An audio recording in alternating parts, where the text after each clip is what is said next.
Hi, Trevor here, reflecting on life through music. Thank you for stopping by.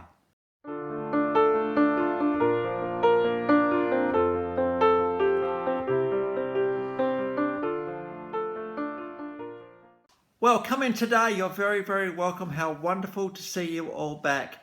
I trust you enjoyed my last video on progressive metal rockers at Dream Theatre, and through them we just looked at celebrating the incredible ability we have as human beings. So I trust you found that one encouraging. We're going from there to 1972 in New York City. Mainstays of this band, Nile Rogers and Bernard Edwards, got together and they thought, hey, we want to be a bit of a rock band, because in the early 1970s, rock was absolutely the thing, but rock band for disco, because I reckon this disco thing's going to take off as well. And as we discovered in the late 1970s, it absolutely did.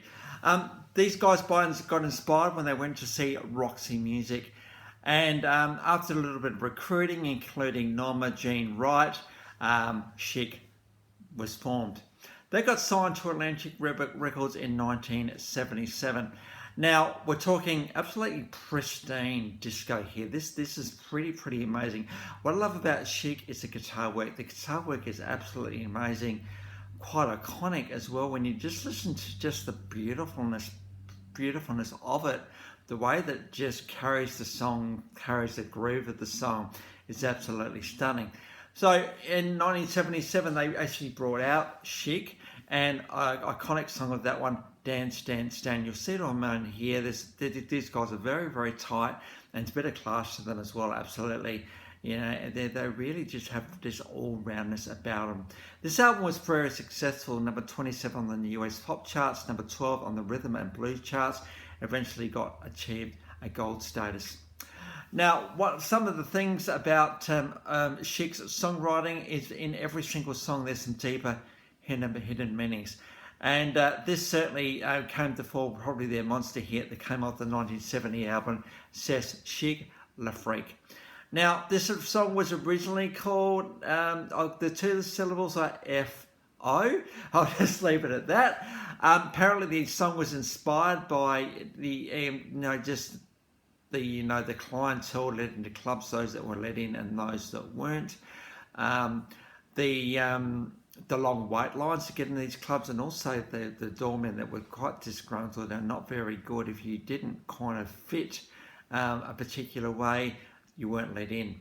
So Le Freak is a massive song for these guys. It got to number 1 in the US and sold around 6 million copies. So very significant in the scheme of things. Before I get on to a little bit more commentary about Le Freak, we've got an official clip. We've got a live version from a little bit later, and you may remember Toy Story 3, where Barbie and Ken get together. Ken's doing the whole modelling clothes in front of Barbie. He's saying no one actually gets it and understands this, and Le Freak is featured in that iconic scene from Toy Story 3. So I chuck that one in for you as well. I think Le Freak gives us a really good opportunity today to look at status, and that is, if you're perceived to have a lot of money, got the good car, the good house, and all the rest of it, you seem to sort of get into places a bit better. If you're not like that, it's a bit more of a challenge. But I would argue that, and I think these guys have got a little bit, there's a little bit in this song that I think I agree with, and that is, status means nothing. It really doesn't. Now, you might be looking at this video thinking, hang on a minute, Trevor, status does mean something. Well, it actually does mean a little bit. We cannot be so idealistic to think that status doesn't mean anything. Money does seem to get you places. And for someone who doesn't have a lot of money, I mean, I'm very fortunate to living in my own house and all that. I suppose in the scheme of things, I'm in the top 10% of the world's wealthiest. So we don't take that stuff for granted. But I think the concept of, wanting to be better than somebody else because of what I've got, I don't subscribe to that at all. I don't agree with that at all. I think there's got to be enough grace and understanding in our lives that there are people who are not as well off as us.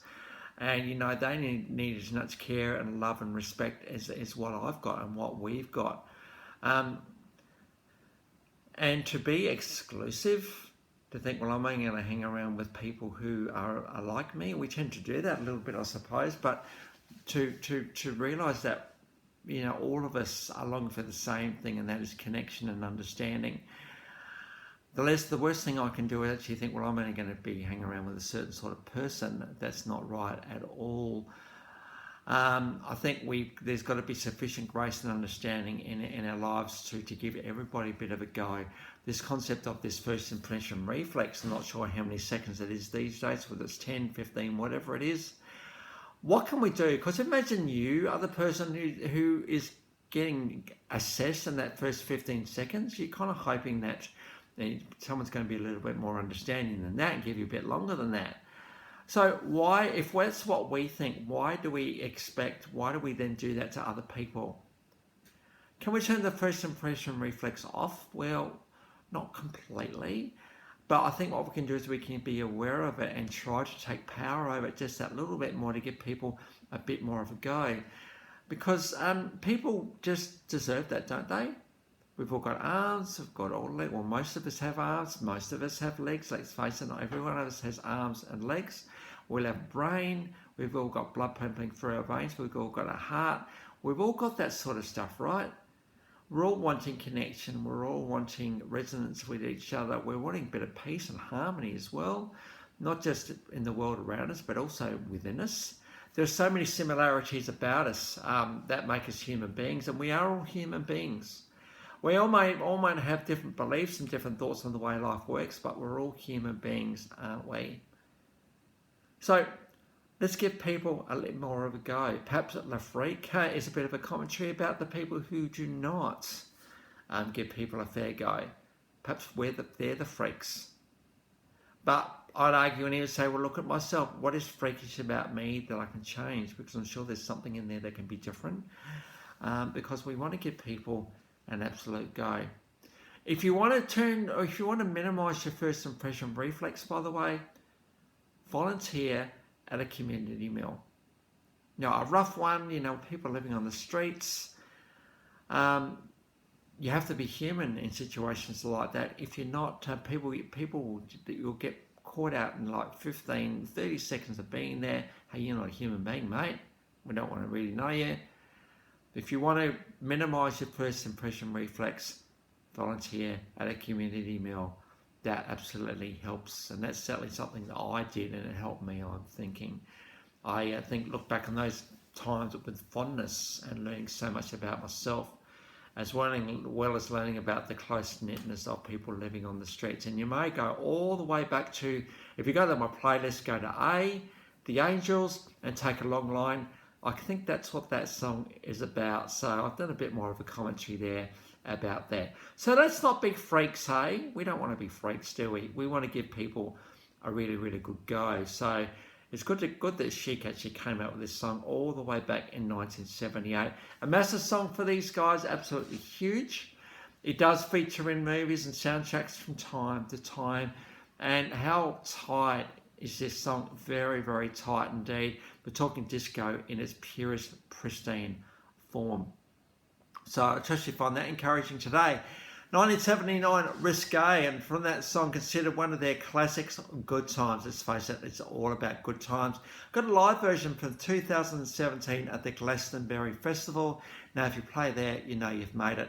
Rolling Stone actually put Risque number 414 of the 500 greatest albums of all time. So very, very significant song and significant album for Chic and for the world of disco.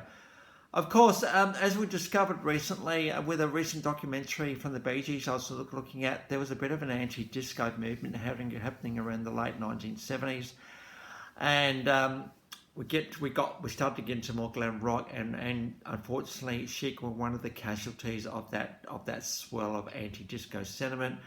They just realised, hey, we're not going to ride the crest of this wave, so we just kind of bow gracefully.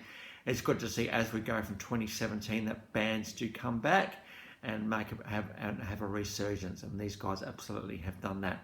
Between 1978 and 2018, 9 studio albums, 2 live albums, 12 compilation albums, 22 singles, 1 soundtrack, estimated to have sold around 3 million albums, so not bad in the scheme of things. These guys were inducted into the Dance Music Hall of Fame, and they actually have been nominated for the Rock and Roll Hall of Fame 11 times. Oh, for heaven's sake, guys, anyone from the Rock Hall watching, just induct them for heaven's sake. That's just me sort of calling out to the ether saying, hey, give these guys a bit of a go. Hey, for heaven's sake, 11 nominations. What more do you need than that? In fact, apparently the most nominated artist of all time that has not been inducted. For heaven's sake, guys, just get them in there, for heaven's sake. And so it's great to salute the world of disco in this short period of time that these guys were around for. Of course, Nile Rogers is as American music royalty, and great to be able to celebrate him today. So the links to those 5 clips are in the description below. 5? Let me think. 1, 2, 3, 4. Yeah, 5 clips in the description below. Just looking back at my notes here. And if you want to look at my last video from Dream Theatre, that one's there for you as well. Just for something completely, oh, just so different. It's ridiculous. This is the diversity of this channel. Well, if you've come back for another one, this is your first time to Life Reflections to Music. How great to see everybody here. Or if you're here for the first time, welcome to the channel. Well, I reckon I've gotten from G to H. Now, I remember saying, I reckon I've gone A to H. And remember when I went into H, I thought I'd done everything from A to G. Well, I hadn't. I had to end up finding another 70 videos at this point. Well, I reckon I'm going to waltz into I next time with the band I Am They. Of course, the challenge is if you go back through my playlist and think A to G, hey, you didn't do these guys. Actually, A to H now. Call me out and say, hey, Trevor, you didn't do these guys. And even if I haven't heard of them, which I may not have, put it through there anyway. I remember a little while ago, someone requested the band Bathory. Knew nothing about Bathory at all. But it was good to be able to do them good, because it's always good to learn about artists you know nothing about. So we're going on to I Am They next time as we head into the I's. So until then, I'll catch you around. Bye for now.